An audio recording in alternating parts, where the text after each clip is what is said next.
샬롬. 오늘 9월 첫째 주일입니다. 지난 한 달도 하나님께서 우리에게 때마다 그리고 또 어느 곳에서나 필요한 은혜를 채워주셨는데요. 9월 한 달도 그런 동일한 은혜를 하나님께서 우리 마음에 담아 주실 줄 확신합니다. 9월도 이제 점점 지나가고 있습니다. 다행히 이 무더위가 한풀 꺾이는 듯 하는데요. 여러분들, 우리 선선한 가을 우리 맞이하면서 다시 한번 하나님 말씀에 집중하는 시간을 보냈으면 합니다. 지난 시간에 이어서 계속해서 우리 요한복음 말씀 함께 살펴보는데요. 오늘이 요한복음 시작한 지 꼭 30번째 되는 날이기도 합니다. 벌써 30번째가 되었는데요. 우리 요한복음 말씀 살펴보기 전에 이 교회에서 잘못 사용하는 단어들 해가지고 우리 기독교 신문에 이렇게 기사가 났더라고요. 그래서 보니까 정말 요거는 참 상식적으로 알아두면 좋겠다 싶어서 우리 몇 가지를 제가 가지고 왔습니다. 먼저 요거 소개해드리고 그리고 나서 우리 본문 말씀으로 들어가도록 하겠습니다. 우리 가장 먼저는요, 이 어법에 어긋나는 우리 말들입니다. 국어 어법에 국어 어법을 하니까 좀 이것도 좀 잘못된 말인지 모르겠는데 아무튼 국문법에 잘못된 거. 근데 자주 쓰는 말인데요. 바로 자유하다라는 겁니다. 이번엔 처음 알았어요, 여러분. 이 하다라는 동사가 올 때는 앞에 선행되는 요 한자어 요 단어는 동작과 관련된 활동하는 것과 관계된 단어가 와야 된다고 합니다. 그래서 여기 보면은 온동하다 또는 발견하다 뭐 이런 거 전부 다 이렇게 좀 움직이는 거잖아요. 이런 것들이 와야 이 하다라는 동사를 붙일 수 있다고 합니다. 그런데 자유는 동작이나 활동을 말하는 단어가 아니기 때문에 하다를 사용하면은 안 된다고 합니다. 그래서 오히려 뭐예요? 자유는 자유롭다라고 하는 것이 이게 어법에 맞고 이게 바른 용례라고 합니다. 그리고 또 한 가지가 있습니다. 바로 뭐냐면은 우리도 흔히 쓰는 말인데요. 하나님의 축복이라고 하지 않습니까? 하나님의 축복 할 때 이 축복이라는 거, 우리는 그냥 이걸 갖다가 축복 그러면 복보다 조금 더 나은 건가? 복보다 한 차원 높은 건가 그렇게 생각할 수 있지만은 이게 우리 잘 알다시피 빌축자의 복복이지 않습니까? 다시 말씀드려서 복을 비는 겁니다. 그래서 하나님 축복하소서는 하나님께서 하나님이 복 빌어주는 분은 아니잖아요. 하나님께서 원래 만복의 근원이 되시는데, 그래서 하나님의 축복이라는 용어는 잘못됐고 이걸 갖다 바르게 쓰려면 그냥 하나님의 복이라고 하든지, 그렇죠? 또는 하나님이 주신 복이라고 하든지, 이렇게 사용한다고 해야 된다라고 합니다. 그렇죠, 맞죠, 그렇죠. 하나님 축복하소서, 그거는 좀 잘못된, 하나님이 복을 빌어주시는 분은 아니죠. 복을 비는 것은 우리가 비는 것이지. 그래서 하나님의 축복은 잘못된 단어, 하나님 축복하소서도 잘못된 용례라고 합니다. 그렇죠. 그리고 또 한 가지가 있습니다. 바로 불교 용어를 쓰는 건데요.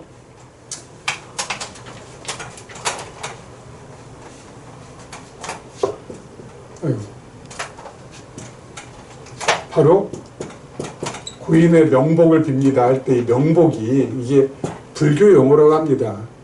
이 불교대에서는 사람이 죽으면 가는 곳이 명부라는 곳이라고 합니다. 근데 이 죽은 곳에 가서 복을 받게 해달라는 뜻에서 명복이라고 합니다. 명부에서 받는 복이 명복이라고 합니다. 그래서 명복을 빕니다는 이 불교에서 나온, 불교 세계관에서 나온 용어이기 때문에 기독교적인 용어로는 적합하지 않습니다. 그러면 명복을 빕니다가 아니라 하나님의 위로가 함께 하시기를 원합니다. 또는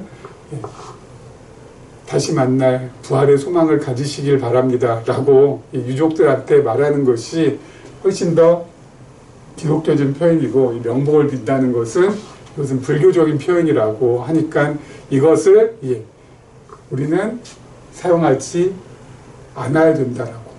사실 맞죠.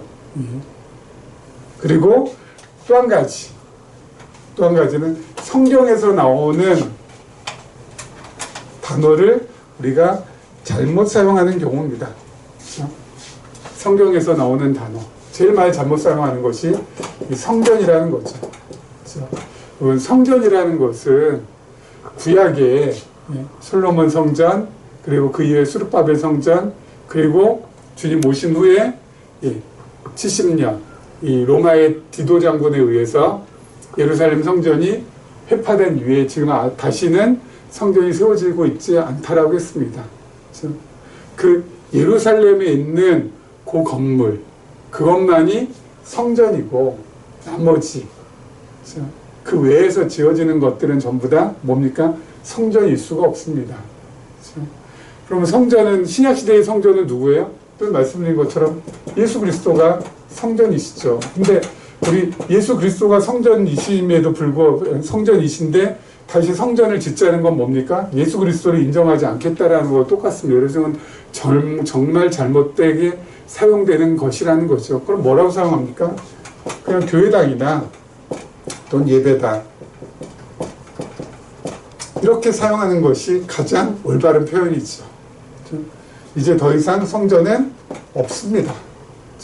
그리고 더 중요한 것은 예수님 오신 이후에 물리적인 성은 더 이상 존재하지 않습니다. 물리적으로 시간, 어떤 시간이나 또는 공간이나 또는 어떤 형상을 거룩하다라고 하지 않습니다. 더 이상 거룩한 건 없습니다. 어떤 특정한 시간이 거룩한 시간이고, 어떤 특정한 공간이 거룩한 공간이고, 또 어떤 특정한 형상이 거룩한 형상이고, 이런 것 없습니다. 거룩한 것은 뭐밖에 없을까요? 거룩한 것은 성도라고 일컫는 저와 여러분, 그렇죠? 예수를 그리스도로 믿는 저와 여러분들이 성도잖아요. 거룩한 무리라는 뜻입니다. 그렇죠? 성경에서는 그 성도를 하나님의 갓 기프, 하나님의 사람이라고 합니다. 그렇죠? 성도, 하나님의 사람들. 바로 우리가 거룩한 자들이고, 어떤 물리적인 공간, 또 물리적인 형태, 물리적인 시간, 거룩한 거 없습니다. 이번 주에 보니까 어떤 유명한 연예인이 이탈리아에 가가지고 예수님께서 십자가에 달리신 조각상 앞에서 명품을 들고 찍은 사진 때문에 논란이 된 적이 있습니다. 아니, 어떻게 저렇게 거룩한 공간에서 저렇게 명품을 들고 사진을 찍을 수 있느냐. 거기 거룩한 제단인데.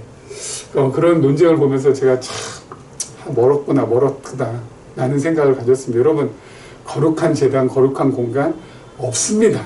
예수 그리스도께서 오신 이후에 거룩은 예수 그리스도의 제자인 하나님의 사람인 우리 외에는 붙일 수 있는 데가 없습니다. 그 어떤 것도 거룩한 곳이 없습니다. 그 어떤 것도 거룩한 곳이 없습니다.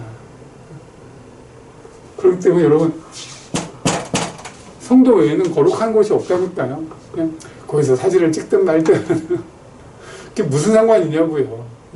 그게 무슨 상관이냐고요. 그리고 또 한 가지, 성경에서 쓰는 단어를 잘못 우리가 이해하고 있는 것. 또 한 가지가 있습니다. 바로 뭐냐면은 부흥이라는 겁니다. 부흥이라는 것을 우리가 막 사람들이 막 그냥 구름대처럼 몰려드는 것이 부흥한다, 부흥했다, 뭐 그렇게 하는데 그거 아닙니다. 그렇죠? 사람들이 구름대처럼 몰려드는 것이 부흥이 아니라 그럼 뭐예요? 쇠퇴했던 것이 다시 일어나는 거. 그럼 그게 그거 아닙니까? 아니요. 성경에 부흥이라는 단어는 딱 한 번 나옵니다. 어디 나오냐면 하박국 3장에 나오는데요. 거기 보면 여호와여 주는 주의 일을 이 수년 내에 부흥하게 없어서라고 했는데 이 전체 맥락을 살펴보면은 부흥하게 해달라는 것은 다른 것이 아니라 이스라엘 백성들이 영적으로 새롭게 해달라는 것. 이스라엘 백성들이 하나님과의 관계가 단절되어 있지만 지금은 이제는 연결되어서 완전히 영적으로 새롭게 새로운 생명을 가지게 해달라는 그런 뜻입니다. 그러니까 그럼 부흥이라는 것은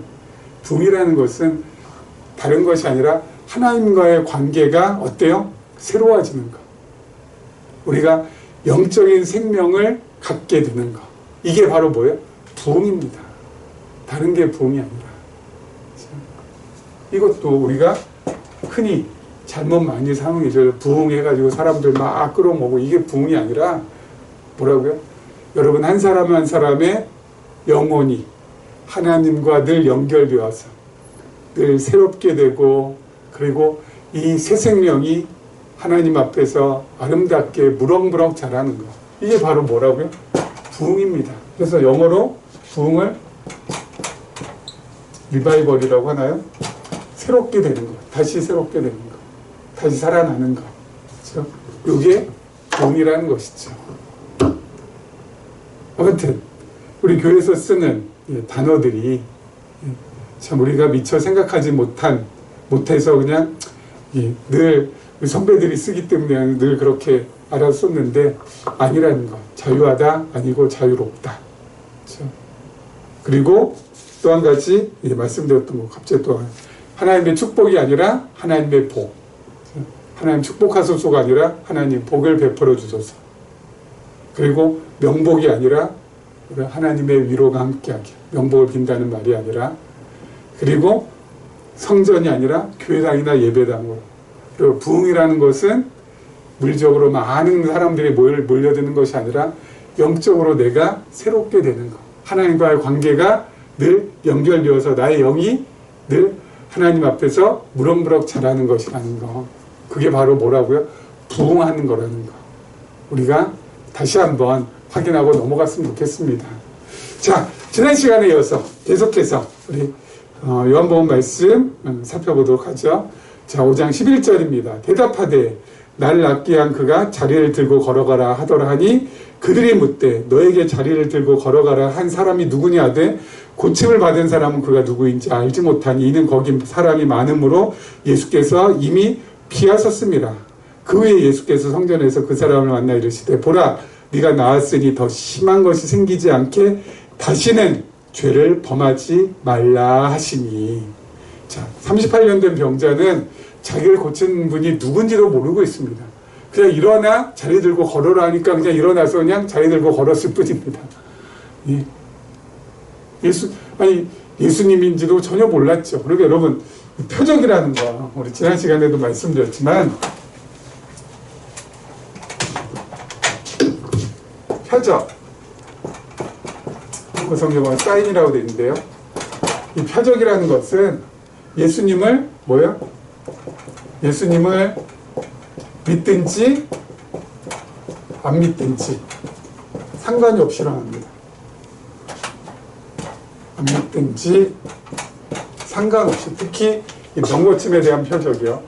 병고침에 대한 표적은 예수님을 믿든지 안 믿든지 상관없습니다. 자기 고쳐준 사람이 누군지도 모르잖아요. 지금 38년 된 병자는 예수님 그 사람을 지금 믿고 있어요? 안 믿고 있어요? 몰라요. 누가 누군지도. 그리고 두 번째는 뭐예요? 표적은 모든 사람, 표적을 일으키는 모든 사람에게 즉각적으로 즉시 일어났잖아요. 그리고 뭐예요? 완전하게 고쳐집니다. 모든 사람이 즉각적으로 완전하게 예수님 믿든지 안 믿든지 상관없이 표적이라는 것은 그렇죠? 38년 된 병자가 그렇지 즉각적으로 완전하게 믿든지 안 믿든지 이게 표적입니다. 그렇죠? 여러분 이런 표적을 예수님께서 행하신 이유는 딱 하나. 이사야 7장에 보면은 뭐라고 되어 있냐면요. 제가 한번 읽어보겠습니다. 그러므로 주께서 친히 징조를 너희에게 주실 것이라 되어 있습니다. 징조를. 주께서는 장차 오실 메시아. 장차 오실 메시아가 징조를 너희에게 주신다고 했습니다. 이 징조가 영어로 사인. 다시 말씀드려서 표적, 징조 똑같은 말입니다. 메시아가 오셔서 뭐야? 너희에게 표적을 주실 것이라고. 그래서 예수님께서 지금 뭐 하시는 겁니까? 표적을 주신 이유는 장차 메시아가 이 땅에 오셔서 징조를 보여주신다고 했으니까, 표적을, 사인을 보여주신다고 했으니까 예수님께서 어때요? 표적을, 사인을, 징조를 보여주시는 겁니다. 왜요? 예수님 바로 자기 자신이 메시아, 그리스도라는 것을 증명하기 위해서. 증명하기 위해서. 예수님 자신이 내가 바로 그리스도, 메시아, 이걸 증명하기 위해서 사인을, 징조를, 표적을 지금 보여주고 계시는 겁니다. 그 특히 병 고치는 표적은 예수님 믿든지 안 믿든지 누군 다 어때요? 병 고쳐져요. 즉각적으로 완전하게. 그래서 예수님께서 사인을 지금 보여주시는 겁니다. 표적을, 징조를. 그런데 오늘날 어때요? 즉각적으로 완전하게 병을 고치는 사람이 있다. 이거 진짜 수상쩍은 거죠. 이미 메시아는 2000년 전에 오셔서 어때요? 다 자신이 메시아라는 것을 보여주셨는데, 그래서 우리는 그분을, 예수를 메시아로, 그리스도로 알고 믿고 있는데 갑자기 느닷없이 뚱딴지처럼 나타나서 표적을 행하면서 수많은 사람들 막 병 고친다, 즉각적으로 일어난다, 뭐 안진뱅이 일어나고, 뭐 소경이, 장님이 막, 맹인이 막 눈을 뜨고. 조심하시라고요. 말씀드렸죠. 적 그리스도일 확률이 매우 높다고. 특히 요즘 들어서 주의할 것, 바로 예언하는 것. 예언하는 은사를 받았네, 뭐 안 받았네, 뭐 하면서 예언한다라는 사람들, 여러분 특히 조심하셔야 됩니다. 앞날을 말한다. 하나님께서는 우리가 늙이, 장래일을 알기를 원하세요? 원하지 않으세요? 원치 않으십니다. 그렇죠? 그런데 예언한다고 하고 막 그 사람에 대해서 앞날 당신 이렇게 될 겁니다, 저렇게 될 겁니다. 주의하시라고요. 주의하시라고요. 아니, 뭐 무당들도 예언하죠. 부속인들도 예언하죠. 어떠다가 그렇게 잘 맞힐 경우도 있잖아요. 그래서 여기에 홀딱 빠질 경우도 있는데 진짜 주의하셔야 돼요. 그리고 예언하는 사람 말 갖다가 무작정 믿고 따랐다가는 그거 되게 좋아하시는 분들이 지금 감옥에 전부 다 들어가 있지 않습니까? 조심하셔야 된다고요. 조심하셔야 된다고요. 뭔가 희한한 거, 뭔가 신비로운 거, 뭔가 예상하지 못한 것, 상상을 뛰어넘는 일들 버린다? 조심하셔야 된다고요. 제가 늘 제3, 제4 당부드립니다. 이런 거에 현혹되면은 여러분 사람 인생 한순간에 망쳐집니다. 제발 부디 그런 거에 현혹되시지 마시기를 부탁을 드립니다. 그리고요 14절에 보니까요 예수님께서 네가 나았으니 더 심한 것 생기지 않게 다시는 죄를 범하지 말라 하시니, 다시 성전에서 만나셔서 그 사람에게, 병 고침 받은 사람에게 더 이상 뭐라고요? 심한 거 생기지 않게 다시는 죄를 범하지 말라 하셨습니다. 여러분, 죄 중에서 가장 큰 죄가 뭘까요? 죄 중에서 가장 큰 죄, 어떤 죄가 가장 큰 죄일까요?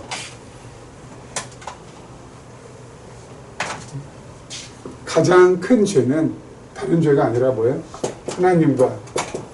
하나님께서 보내신 그 아들 예수 그리스도를 알지 못하고 인정하지 않고 믿지 않는 죄. 그게 가장 큰 죄죠. 그렇지 않습니까?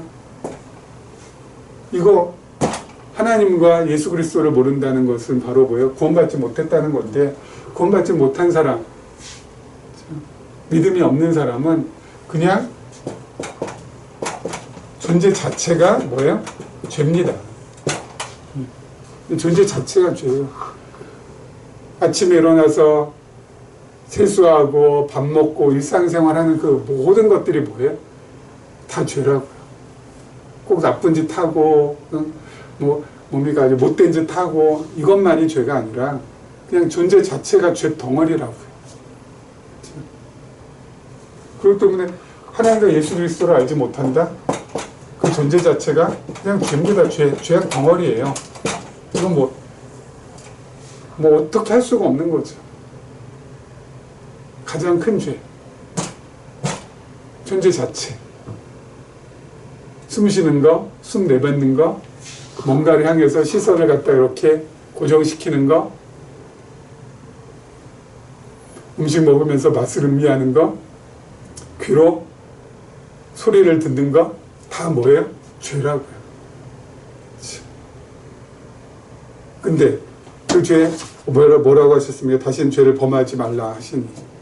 이 죄 범하지 말라가 나쁜 짓 하지 말라, 못된 짓 하지 말라, 그게 아니라 육에서 나오라는 거 아니겠습니까? 근데 진짜 이 38년 된 병자에게 하나님께서 은혜를 베풀어 주셔서 예수님이 찾아오셔서 그 38년 된 병에서 고침받게 해주시고 치료하게 해주시고, 그리고 더 나아가서 이 사람이 그 다음 절을 보니까 유대인들에게 자기를 고친 사람은 예수라고 증언을 하고 있습니다.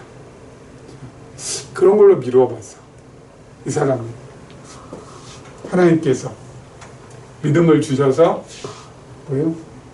이 존재 자체가 죄인 것으로부터 나올 수 있도록 해주지 않으셨을까라는 추측을 할 수 있고요.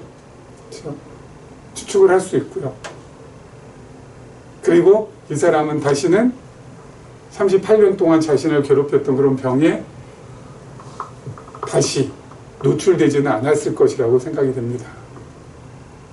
그렇죠? 38년 된 병자가 예수를 그리스도라고 믿지 않는다면 그것 또한 기적이죠. 그렇죠? 그런 일이 정말 생긴다면 그것 또한 기적이죠. 어떻게 믿지 않을 수가 있겠어요? 아마 분명히 예수를 그리스도라고 믿었을 것이라고 확률 높게 추측할 수 있다는 것이죠. 합리적 추론이라고 하나요? 자, 예수 그리스도를 믿는 우리들, 예수 그리스도를 믿는 우리들도 어때요? 병에 걸릴 수 있습니다. 얼마든지. 예수님 믿는다고 해서 이 병이 우리를 이렇게 지나가지 않잖아요. 바이러스가 우리를 갖다 이렇게 넘어가지 않잖아요. 우리도 걸릴 수 있어요. 얼마든지. 어떤 병이든지 걸릴 수 있습니다. 문제는 뭐야? 그 병을 대하는 자세, 태도입니다. 이게 진짜 중요한 거예요.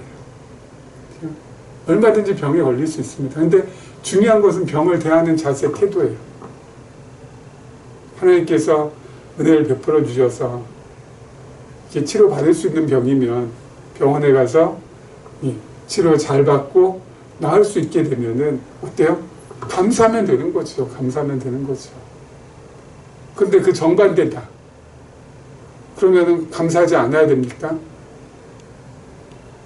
열심히 치료했는데도 나을 수 없다.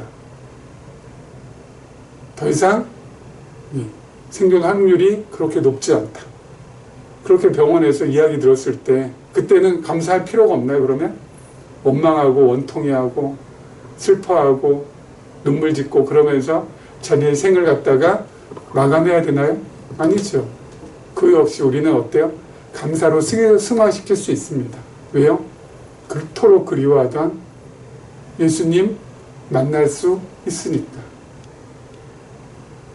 세상에서 그 어디에도, 세상 그 어디에도 그 포근하고 그 따뜻한 품이 없었는데 내가 안긴 이제는 하나님의 따뜻하고 포근하고 영원한 그 품에 어때요? 안길 수 있으니까. 이 세상에서는 아등바등 발버둥 치고 몸부림치면서 살았는데 이제 더 이상 그렇게 살지 않고 내 영혼 편히 쉴 아름다운 처소가 하나님께서 마련해 주신 그 처소가 예비되어 있는 줄 알고 그것을 이제 하면 되니까 감사할 수 있지요. 그래서 여러분, 아까 말씀드린 대로 갓피플 거룩한 무리인 우리 성도들은 어때요? 병에 걸렸든 그 병에 걸려서 그 병이 나았든 낫지 않았든 다 감사할 수 있고요. 아파도 감사, 안 아파도 감사할 수 있는, 그야말로 세상 사람들은 전혀 이해할 수 없는 차원 높은 삶을 살아갈 수 있는 사람들이 바로 누구라고요? 성도들. 하나님의 사람들. 우리들이라고요. 너무 멋있는 삶 아닙니까? 그 다음 절도 한번 같이 보도록 하죠. 그 다음 절입니다. 15절. 그 사람이 유대인들에 가서, 자 보세요. 자기를 고친 이는 예수라 하니라. 자, 그러니까 무슨 일이 생겨요? 16절. 그러므로 안식일에 이런 일을 행하신다 하여 유대인들이 예수를 박해하게 된지라. 예수께서 그들에게 이르시되 내 아버지께서 이제까지 일하신 나도 일한다 하시매 유대인들이 이로 말미암아 더욱 예수를 죽이고자 하니 이는 안식일을 범할 뿐만 아니라 하나님을 자기의 친아버지라 하여 자기를 하나님과 동등으로 삼으심이러라. 이런 율법주의자들이 얼마나 무자비하고 냉혹하고 정말 이 살벌한 인간인 것을 우리가 확인할 수 있죠. 여러분, 38년이나 된 병자, 고침받기 위하여서, 나음받기 위하여서 얼마나 절박하게 삶을 보냈겠습니까? 힘든 삶을 보냈죠. 아픈 삶을 보냈겠죠. 그 사람이 어때요? 나음받았다? 그러면 어때요? 축하해줘야 되죠. 너무 잘됐다. 너무 다행이다. 그리고 그렇게 고침을 고쳐준 분한테는 어때요? 예. 감사하다고. 진짜 당신이 진짜 대단하신 분이라고. 그렇게 인정해줘야 되죠. 근데 이 사람들은 어때요? 38년 된 병자, 그리고 그 병자를 고치신 예수님은 눈에 들어오지 않습니다. 뭐만 들어와요? 안식일에 일했냐 안 했냐. 그래서 안식을 범했냐 안 했냐. 와, 진짜 놀랍지 않습니까? 병 나은 사람도 눈에 안 들어오고 그 병을 고쳐주신 분도 눈에 안 들어오고 뭐만 눈에 들어와요? 안식일에 또 안식일을 범했느냐 범하지 않았느냐, 이것만. 이게 이 율법주의자라 이 무지막지야, 이 냉혹한 이들이 진짜 따뜻한 인간의 심장을 정말 가지고 있을까라는 생각이 들 정도로 너무 냉담하지 않습니까? 너무 살벌하지 않습니까? 안식일에 사람을 고쳤어? 안식일은 범한 거야 안 범한 거야? 안식일을 범한 거네. 잘못된 거야. 야, 여러분, 하나님께서 모세를 통해서 이스라엘 백성들에게 주신 율법은 그 근간 정신이라는 게 있지 않습니까? 율법은 딱 한마디로 말하면 뭡니까? 하나님 사랑과 이웃 사랑이잖아요. 그렇죠? 그 율법의 근간을 이루는 건 뭡니까?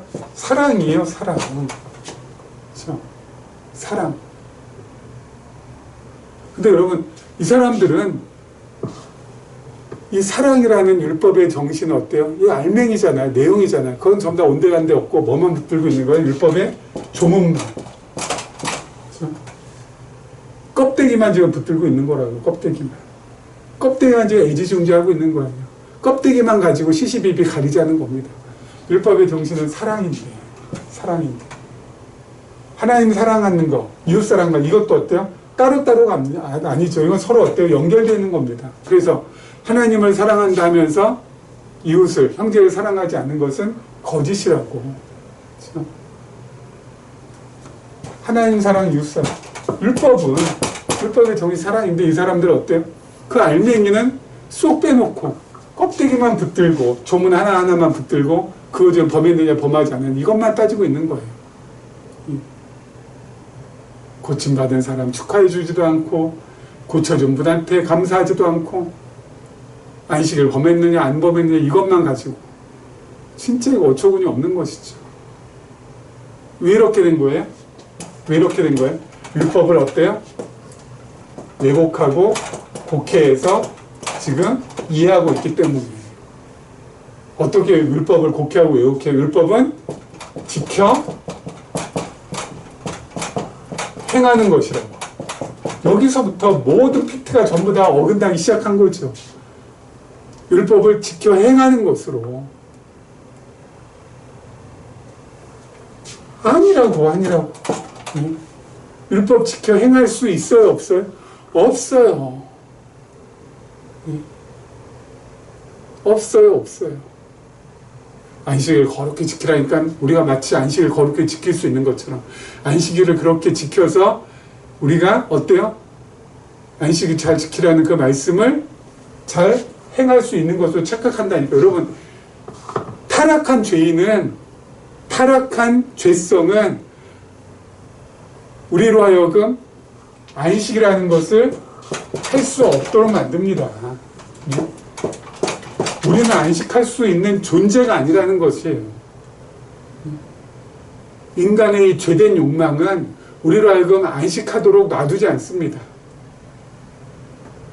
늘 어때요? 몸을 바쁘게 움직이게 만들고, 그리고 우리의 생각과 우리의 마음을 자꾸 바쁘게 만듭니다. 왜요?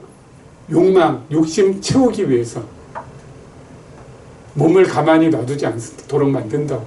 뭐가요? 이 죄악이. 그래서 어때요? 늘 움직여야 돼요. 한순간이라도 움직이지 않으면 안 됩니다. 내 욕망 채우려고, 내 욕심 채우기 위해서는 늘 바쁘게 안식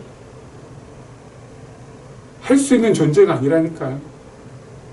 안식을 거룩히 지키라고 해서 하루 종일 24시간 몸은 가만히 있을 수는 있겠죠. 하지만 어때요? 생각과 마음은 늘 돌아가고 있어요.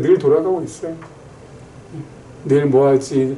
내일 저렇게 해야지, 이렇게 해야지. 저거 안 되면은 플랜 B 계획 세우고 늘 머리는 바쁘게 돌아가고 있어요. 이게 안식이 되냐고요. 마음은 늘 분주해요. 이게 안식이 되냐고요. 인간은 안식할 수 있는 존재가 아닙니다. 안식할 수가 없어요. 하루를 안식한다고요? 있을 수 없는 일입니다. 어떻게 하루를 안식할 수 있어요? 단 1시간, 단 1분 1초도 어때요? 안식할 수 없는 존재가 우리인데. 고로 뭐야? 율법이 우리에게 요구하는 것은 지켜 행하는 것이 아니라 이 율법을 통하여서 어때요? 나는 안식할 수 없는 죄인이라는 것을 깨닫게 하는 것이 율법의 목적이라고요. 그렇게 접근을 해 들어가야지 어때요? 바르게 접근해 들어갈 수 있어요. 그래, 맞아. 나 안식할 수 없지. 내 몸 얼마나 분주해. 이 죄된 욕망 채우기 위해서.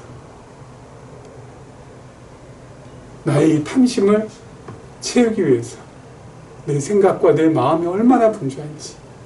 하루를 쉴 수 있다고? 도저히 나는 쉴 수 없는 존재야. 주여.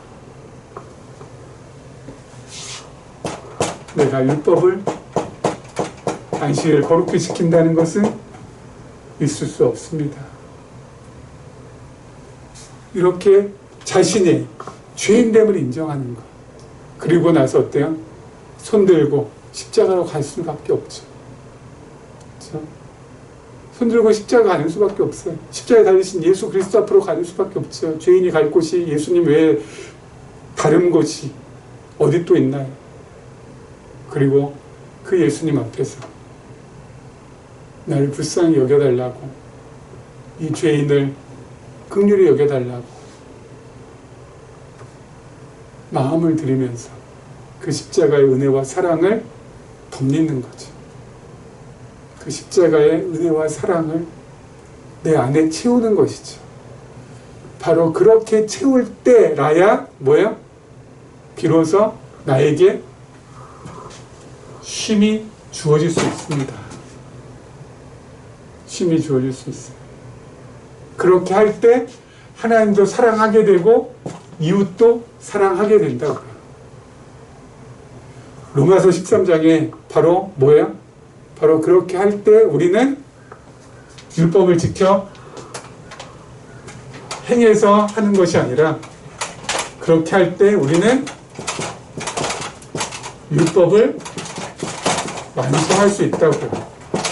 지켜 행해서 율법을 완성하는 것이 아니라 말씀드린 대로 나는 죄인이라고, 그리고 십자가로 가서 은혜와 사랑을 깨닫고 그것을 내 마음에 녹여넣고 그렇게 될 때 비로소 어때요? 하나님도 사랑하게 되고 이웃도 사랑하게 되고 내 안에 안식도 거하게 되고, 그러면서 우리는 어때요? 율법을 완성할 수 있다고. 로마서 13장에 보니까 사랑은 율법의 완성이라. 지켜 행해서 율법을 완성하는 게 아니라 이런 과정을 통해서 우리는 율법을 사랑으로 완성을 하며 살아가는 사람이라고요. 얼마나 놀라운 사람인지 우리 몰라요. 그래서 아까 말씀드렸잖아요. 우리야말로 세상과는 전혀 다른 파장을 가지고 살아가는 사람이라고. 그렇죠? 그래서 우리를 일컬어서 뭐라고요? 성도. 갓 하나님의 백성들, people. 바로 우리라고요. 그렇죠? 9월 한 달 성도로서, 하나님의 사람으로서 나의 정체성 분명히 알고 율법을 매일매일 완성하면서 하나님 앞에 나아갔으면 합니다. 이런 은혜가 우리 모두에게 주어지기를 간절히 소망합니다.